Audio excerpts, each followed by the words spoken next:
কেন্দ্রীয় কর্মসূচির অংশ হিসাবে আজকে আমরা 5 দফা দাবিতে এই বিক্ষোভ সমাবেশ করছি। এর মধ্যে বিগত জুলাই মাসে 1400 শহীদ এবং অগণিত শাহাদত, অগণিত আহতর বিনিময়ে যে আমরা স্বাধীনতা পেলাম, সেই জুলাই সনদের ভিত্তি সরকারিভাবে দিতে হবে।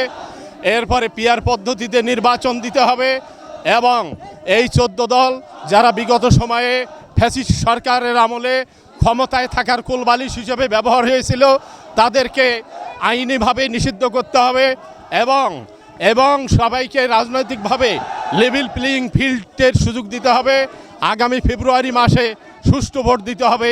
এই হলো আজকের আমাদের কেন্দ্রীয় কর্মসূচির অংশ হিসাবে আজকের বিক্ষোভ মিছিলের প্রতিপাদ্য বিষয়। যে আমরা সারা বাংলাদেশ জামায়াত ইসলামী আজকে 5 দফা দাবির ভিত্তিতে আমরা এই আন্দোলনে সারা বাংলাদেশে বিক্ষোভ মিছিলের অংশ হিসেবে শহীদ আবু সাইদের রক্তস্নাত এই পীরগঞ্জে আমরা সেই দাবির জন্য মাঠে নেমেছি।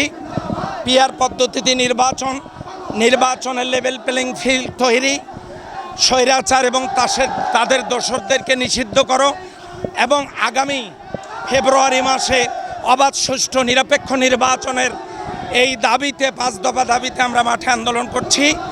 আমাদের সাথে দেশবাসী একসাথে আন্দোলনের মাঠে সবাই সক্রিয় অংশগ্রহণ করেছে। এ দাবি না আদায় হওয়া পর্যন্ত আমাদের আন্দোলন অব্যাহত থাকবে।